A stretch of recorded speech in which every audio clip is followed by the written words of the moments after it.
हाय दोस्तों, स्वागत है आप सभी लोगों का आपके अपने YouTube channel GK with Sunil Singh में। दोस्तों, दिन है, तारीख है 16 दिसंबर, जिसको भारत में मनाते हैं विजय दिवस के भी रूप में। और आज के दिन हम लोग अपनी सेनाओं के उस पल को याद करने का दिन है जिस दिन उन्होंने पाकिस्तान पर एक बहुत बड़ी विजय प्राप्त की।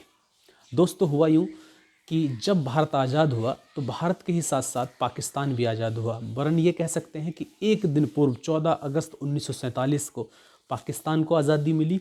और पाकिस्तान को आज़ाद किया गया दो रूपों में, एक पूर्वी पाकिस्तान और एक पश्चिमी पाकिस्तान।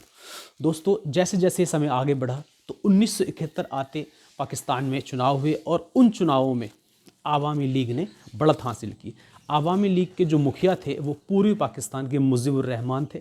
और यहीं से एक विशेष कारण शुरू हुआ उनके आंतरिक कलह का कारण था कि जो उस समय पश्चिमी पाकिस्तान के तत्कालिक राष्ट्रपति थे याहिया खान, वो किसी भी कीमत पर पाकिस्तान की बागडोर एक पूर्वी पाकिस्तान के नागरिक के हाथ में नहीं देना चाहते थे।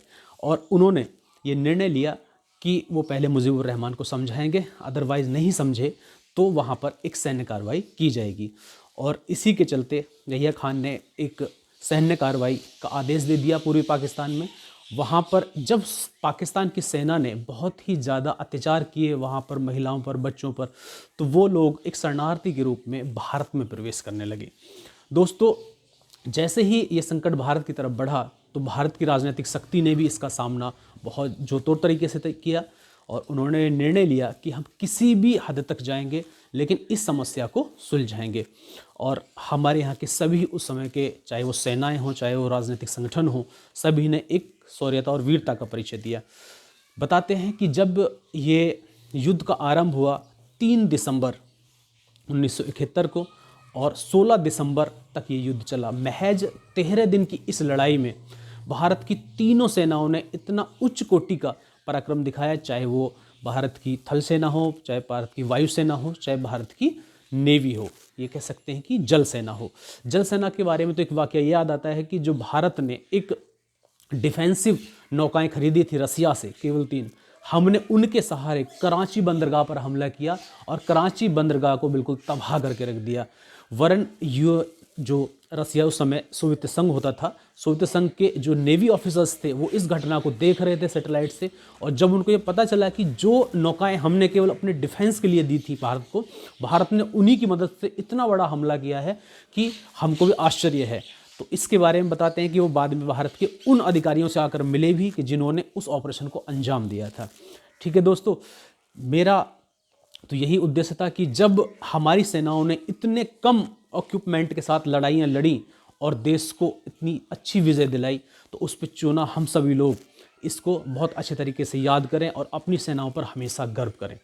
दोस्तों, जब यह युद्ध शुरू हुआ तो बताते हैं कि हमारी तत्कालीन प्रधानमंत्री श्रीमती इंदिरा गांधी ने थल सेना प्रमुख मानिक शाह को बुलाया और मानिक शाह से कहा कि हम युद्ध लड़ना चाहते हैं, वो भी मार्च में। लेकिन मार्च के महीने में मानिक शाह ये बोले कि नहीं, अभी हम लोग युद्ध लड़ने तैयार नहीं हैं। देखिए कितनी बड़ी बात थी कि हमारा सेना अध्यक्ष देश के प्रधानमंत्री से किसी चीज़ के लिए समय मांग रहा है। उन्होंने कहा देखिए अभी हम लोग तैयार नहीं हैं, हमको कुछ समय चाहिए। और उन्होंने 6 माह का समय मांगा।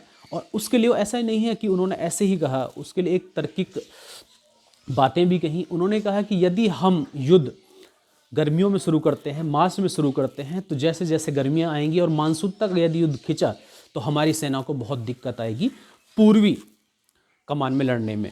इसके अलावा उन्होंने ये भी कहा कि अभी क्या है, हमें चाइना से भी युद्ध लड़ना पड़ सकता है और चाइना क्योंकि गर्मियों में भारत में प्रवेश कर सकता है, तो जैसे जैसे सर्दियाँ होंगी पूरा हिमालय बर्फ़ से ढक जाएगा तो चाइना से भी हम लोगों की सुरक्षा हो जाएगी।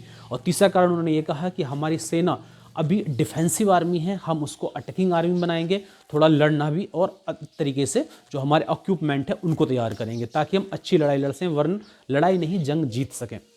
दोस्तों, इन सभी अनुभवों से, इन सभी योगदानों से भारत ने इन सब के चलते एक इतनी बड़ी जीत दर्ज कराई कि ये इतिहास बन गया कि लगभग 93,000 सैनिक पाकिस्तान के सरेंडर किए ढाका में। और जबकि 93,000 की इतनी बड़ी सेना होती है कि 93,000 लोग कहीं इकट्ठा हैं तो वो खुद लड़ाई लड़ने के लिए आगे बढ़ेंगे।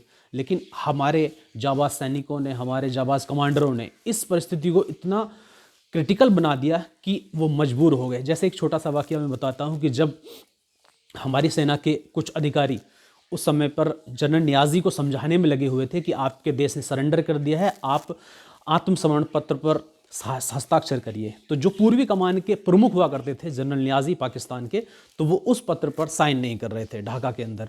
और जनरल जैकब बताते हैं, मेजर जनरल जैकब ने उनको समझाते हुए कई बार ये कहा कि आप इस पे साइन कर दीजिए, आपके देश ने सरेंडर कर दिया है, लेकिन वो उसके लिए तैयार नहीं थे। तो फाइनली मेजर जनरल जैकब ने उनको एक तरीके से चेतावनी देते हुए कहा कि या तो आप इस सरेंडर पत्र पर साइन कर दीजिए, वरना मैं फिर से ढाका पर गोलीबारी का आदेश दे दूंगा और बमबारी यहाँ शुरू हो जाएगी। और दोस्तों, आपको आश्चर्य होगा कि ये ऐसा बयान वो तब दे रहे हैं कि जब ढाका के अंदर लगभग 26,000 पाकिस्तानी सैनिक हैं और केवल 3,000 भारतीय सैनिक हैं, वो भी ढाका से 1.5 मील दूर। तो इसे कहते हैं कि हम अगर अंदर से जज्बा लिए हुए हैं, अंदर से अपनी मातृभूमि के प्रति प्रेम है, तो कुछ भी करने के लिए तैयार हो जाते हैं। जबकि उन्होंने बाद में अपने कुछ इंटरव्यूज़ और अपनी पुस्तकों में बताया कि मैं भी बाद में आश्चर्यचकित था, क्योंकि हमारे पास उतनी फोर्स वहाँ पर नहीं थी, लेकिन फिर भी मैंने उनको एक अपने दबाव में लेने के लिए या फिर अपने विश्वास में लेने की बात कही कि आप ऐसा करिए। कुल मिला के दोस्तों, बहुत ही ज़्यादा गर्वपूर्ण दिन है। हम सभी को गर्व करना चाहिए अपनी सभी सेनाओं पर, तीनों सेनाओं पर।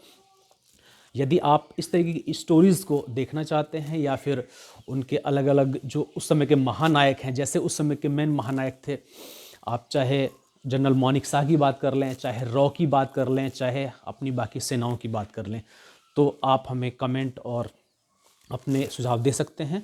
और इसी के साथ मैं आपको ये वीडियो समाप्त करता हूँ और आपसे कहूँगा कि निसंदेह अपनी सेनाओं पर कभी सवाल ना उठाएं और हमेशा उनकी सम्मान करें। जय हिंद।